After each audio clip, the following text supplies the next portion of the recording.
Strength gains begin primarily as a function of the nervous system, not just muscle size. When you first start training or increase the demands placed on your body, the brain adapts by improving its ability to recruit motor units, which are groups of muscle fibers controlled by a single motor neuron. The more motor units you can recruit and the more synchronously they fire, the greater the force you can produce. This is why individuals often get stronger before they see noticeable increases in muscle size. The nervous system becomes more efficient at using the muscle that is already there. Progressive overload is the principle that drives this adaptation. It involves gradually increasing the demands placed on the body over time so that the system is continually challenged. This can be achieved by increasing the weight you lift, the number of repetitions, the number of sets, or even the level of control and precision in your movements. Each of these variables sends a signal to the brain and body that the current capacity is no longer sufficient, prompting adaptation. The key is that the increase in demand must be manageable. If the load is too light, there is not enough stimulus to drive change. If it is too heavy or too frequent, the nervous system becomes fatigued and performance can decline. This balance is critical because the nervous system is highly sensitive to stress. High-intensity lifting, especially near maximal effort, places significant demands on neural output. Without adequate recovery, this can lead to reduced motor unit recruitment and decreased strength over time. Another important aspect is intent. Even when lifting submaximal weights, the intention to move the weight with maximal force can enhance neural activation. This means that how you perform a lift matters just as much as what you lift. Moving with focus and controlled aggression recruits more motor units and improves coordination between muscle groups. This reinforces the neural pathways that support strength. Repetition of movement patterns also plays a role in neural adaptation. The brain learns through repeated exposure, refining the efficiency of specific movements. This is why consistency in training and practicing key lifts is important. Over time, the nervous system becomes better at coordinating the sequence and timing of muscle activation required for those movements, reducing wasted energy and increasing output. There is also a skill component to strength. Lifting is not just about force production, it is about applying force in the most effective way. Small improvements in technique can significantly increase strength by improving leverage and reducing unnecessary strain. These improvements are largely driven by the nervous system's ability to fine-tune movement patterns. Fatigue management is essential in this process. As the nervous system becomes fatigued, its ability to recruit motor units and maintain coordination decreases. This can lead to poor form and increased risk of injury. Structuring training so that high-quality repetitions are prioritized over sheer volume helps maintain neural efficiency and supports long-term progress. Over time, as progressive overload continues, muscular adaptations begin to catch up with neural improvements. Muscle fibers increase in size and capacity, supporting the higher levels of force being generated. However, the nervous system remains the driver that determines how much of that potential can be expressed at any given time. By consistently applying progressive overload in a controlled and intentional way, you train both the brain and the body to handle increasing levels of demand. This leads to steady improvements in strength while maintaining efficiency, coordination, and resilience. Compound movements are central to building strength and optimizing hormonal responses because they engage multiple muscle groups and joints simultaneously, creating a large-scale demand on the body.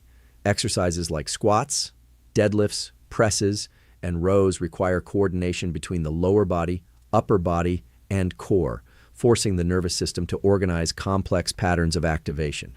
This integrated effort leads to greater overall force production and a more efficient use of the muscular system compared to isolated exercises. When multiple large muscle groups are activated at once, the body perceives the activity as a significant physical challenge. In response, it increases neural drive and recruits a higher number of motor units across different regions. This widespread activation not only improves strength in specific muscles, but also enhances coordination between them, which is critical for real-world performance. The body learns to generate and transfer force more effectively, rather than relying on isolated segments working independently. This large-scale muscular engagement also influences the endocrine system. Compound lifts tend to produce a stronger acute hormonal response compared to smaller isolation movements. Hormones such as testosterone and growth hormone may increase temporarily following these exercises, particularly when performed with sufficient intensity and volume. These hormonal changes act as signals that support tissue repair, adaptation, and overall recovery processes. While these spikes are short-lived, They contribute to an environment that favors long-term strength development when training is consistent. The mechanical tension generated during compound movements is another key factor. Lifting heavier loads across multiple joints places significant stress on muscle fibers, which is one of the primary drivers of both strength and muscle adaptation. Because compound exercises allow for greater total load to be lifted, they create more mechanical tension than most isolation exercises. This tension stimulates the pathways involved in muscle growth and reinforces the structural integrity of the muscles and connective tissues. Energy demand is also higher during compound movements. Because they involve more muscle mass, they require greater metabolic output, increasing heart rate and oxygen consumption. This contributes to improved work capacity and supports better nutrient delivery to tissues during recovery. The increased demand also interacts with hormonal systems, influencing factors like insulin sensitivity and nutrient partitioning, which play a role in how effectively the body uses fuel for performance and recovery. Stability is an additional benefit. Compound exercises often require the body to maintain balance and alignment under load, engaging stabilizing muscles throughout the core and spine. This not only strengthens these areas, but also improves the body's ability to maintain proper positioning during movement. Over time, this reduces the risk of injury and enhances overall efficiency. Technique is especially important with compound movements because of their complexity. Proper alignment and controlled execution ensure that forces are distributed correctly and that the intended muscles are doing the work. Poor technique can shift stress to vulnerable areas, particularly the lower back or joints, reducing effectiveness and increasing risk. While isolation exercises have their place for targeting specific muscles, they lack the systemic impact of compound movements. The goal is not to eliminate isolation work, but to prioritize compound lifts as the foundation of a training program. These movements provide the greatest return in terms of strength development, coordination, and hormonal signaling. By consistently training with compound exercises, the body adapts in a way that is both efficient and scalable. Strength increases are supported by improved neural coordination, greater mechanical loading, and a hormonal environment that reinforces recovery and growth, all working together to enhance overall performance. Strength gains and hormonal optimization depend heavily on how you balance intensity, volume, and rest within your training. These three variables determine the overall stress placed on the body and how effectively it can adapt. If any one of them is mismanaged, it can either limit progress or push the system toward excessive fatigue, reducing both performance and recovery. Intensity refers to how heavy the load is relative to your maximum capacity. Higher intensity, such as lifting heavier weights for fewer repetitions, places a strong demand on the nervous system and is essential for developing maximal strength. It forces the recruitment of high-threshold motor units, which are responsible for producing large amounts of force. However, high intensity also generates significant neural fatigue, which means it cannot be sustained for long durations without adequate rest. Volume, on the other hand, refers to the total amount of work performed, typically calculated as sets multiplied by repetitions. Moderate to higher volume increases the total stimulus placed on the muscles and contributes to both strength and hypertrophy. It also creates metabolic stress, which is associated with certain hormonal responses, including increases in growth hormone. However, excessive volume without proper recovery can elevate fatigue levels and interfere with performance in subsequent sessions. Rest intervals act as the bridge between intensity and volume. The amount of time you allow between sets determines how much your muscles and nervous system can recover before the next effort. Shorter rest periods increase metabolic stress and can elevate heart rate and hormonal responses, but they may reduce the amount of force you can produce in later sets. Longer rest periods allow for greater recovery of the nervous system and energy systems, enabling you to maintain higher intensity across sets. The interaction between these variables is what shapes the overall training effect. For example, if you train with very high intensity but insufficient rest, your performance will quickly decline, reducing the effectiveness of the session. Similarly, if volume is too high relative to your recovery capacity, it can lead to accumulated fatigue and increased cortisol levels, which may interfere with muscle repair and hormonal balance. From a hormonal perspective, the body responds to the overall stress of training rather than any single variable in isolation. Moderate to high intensity combined with controlled volume tends to create a favorable environment where anabolic signals are present without excessively elevating stress hormones. The goal is to create enough challenge to stimulate adaptation while allowing the body to recover and rebuild. Fatigue management is central to this balance. As fatigue accumulates within a session or across multiple sessions, the quality of movement and the ability to generate force decrease. This not only reduces the effectiveness of training, but can also increase the risk of injury. Structuring workouts so that intensity and volume are aligned with your current capacity helps maintain performance and supports consistent progress. Individual differences also play a role. Some people can tolerate higher volume, while others respond better to higher intensity with lower volume. The key is to adjust these variables based on how your body responds, ensuring that progress is steady and sustainable. By carefully balancing intensity, volume, and rest, you create a training environment that supports both strength development and hormonal health. This balance allows the body to adapt efficiently, improving performance while minimizing unnecessary stress and promoting long-term consistency. Cortisol is often misunderstood as something purely negative, but in reality, it is an essential hormone for performance, energy regulation, and adaptation. During exercise, cortisol levels naturally rise to help mobilize energy by increasing the availability of glucose and fatty acids. This allows you to sustain effort, especially during intense or prolonged training sessions. In this context, cortisol is not harmful. It is necessary for effective performance and adaptation. The issue arises when cortisol remains chronically elevated outside of appropriate training windows. This typically happens when total stress load becomes too high, combining intense exercise, inadequate recovery, poor sleep, and psychological stress. When cortisol stays elevated for long periods, it begins to interfere with other hormonal systems, including testosterone and growth hormone. This can impair muscle recovery, reduce strength gains, and negatively affect mood, focus, and overall health. The body does not distinguish strongly between different types of stress. Physical stress from training and mental stress from daily life both contribute to the same overall load on the nervous system. If someone is already under significant psychological stress, adding excessive training intensity or volume can push the system beyond its ability to recover. This is why two individuals following the same program can experience very different results, depending on their lifestyle and stress levels. One of the key effects of chronically elevated cortisol is its impact on recovery. High cortisol levels can increase protein breakdown and reduce the efficiency of muscle repair processes. This makes it harder to build strength and can lead to a feeling of persistent fatigue or stagnation.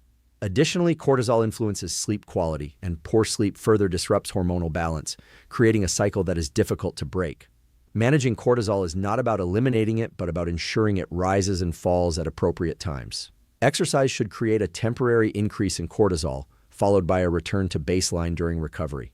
This pattern supports adaptation. To achieve this, training needs to be structured in a way that challenges the body without overwhelming it. This includes limiting excessive volume, avoiding constant high-intensity sessions, and incorporating rest days or lower-intensity workouts. Recovery practices play a major role in regulating cortisol levels. Sleep is one of the most powerful factors, as it helps reset the nervous system and normalize hormone levels.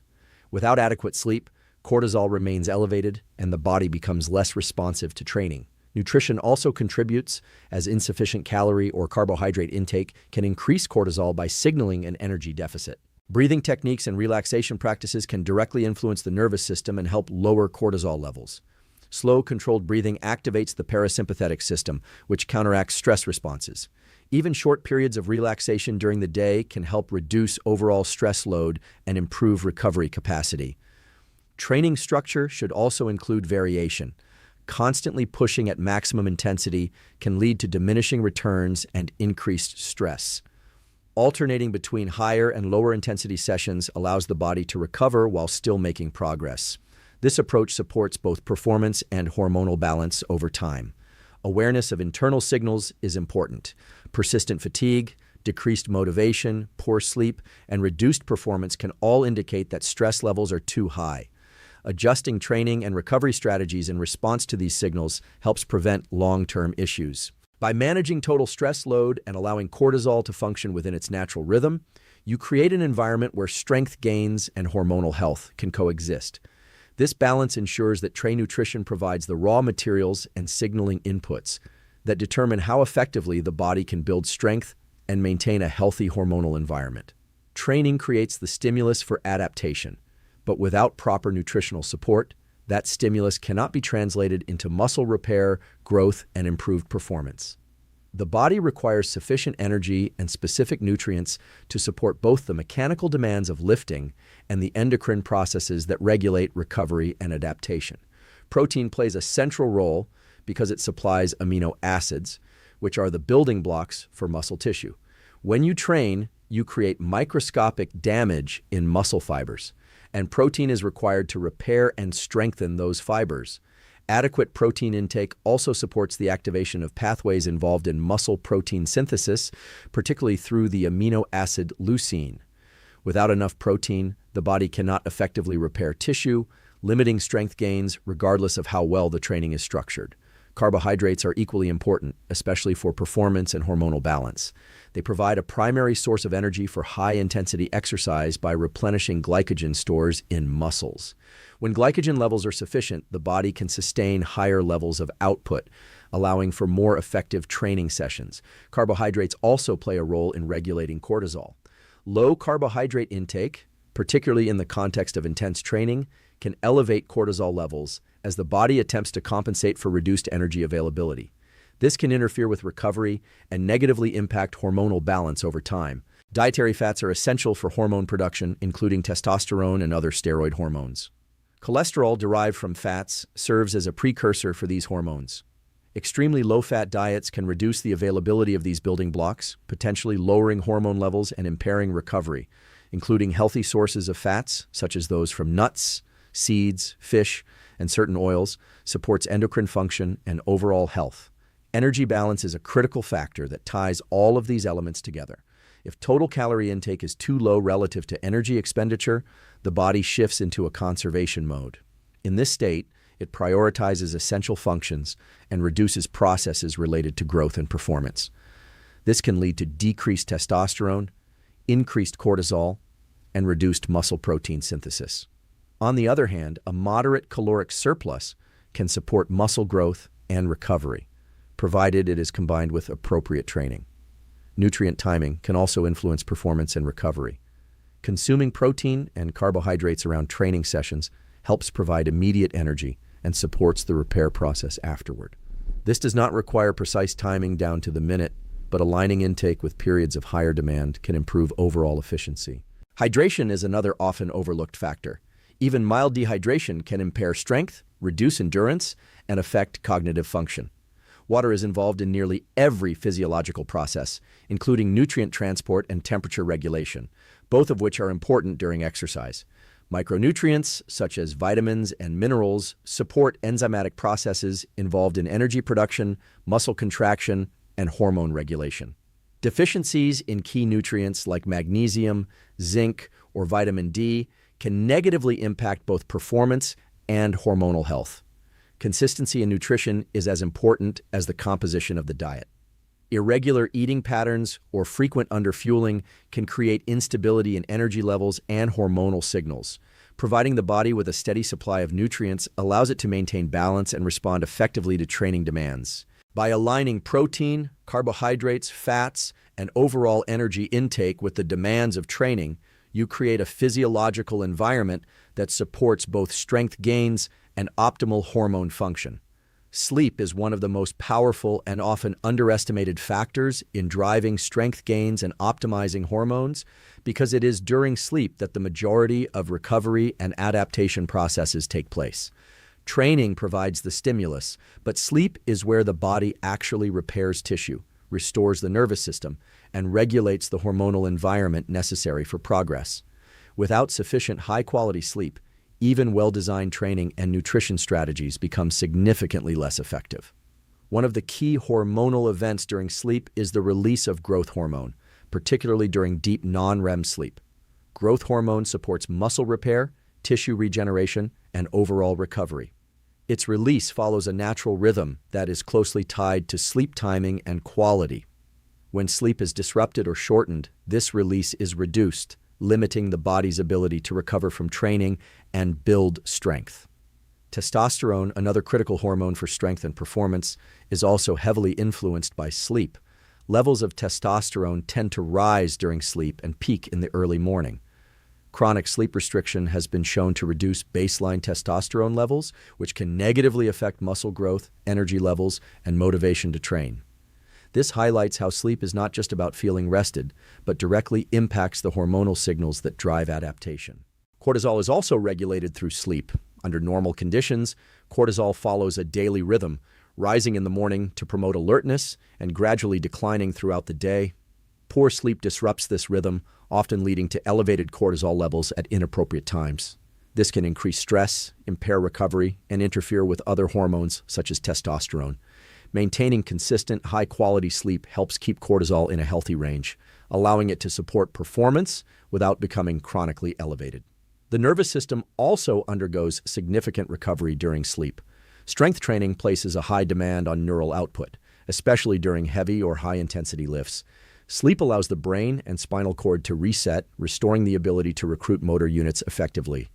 Without this recovery, neural fatigue accumulates, leading to decreased strength, slower reaction times, and reduced coordination. Sleep also plays a role in memory and skill consolidation.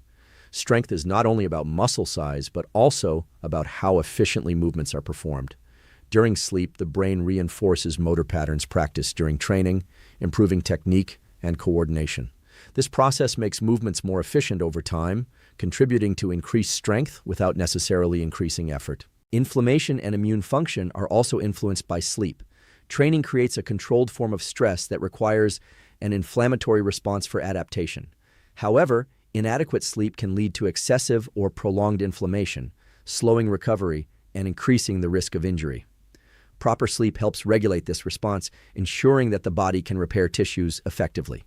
Consistency in sleep timing is just as important as duration.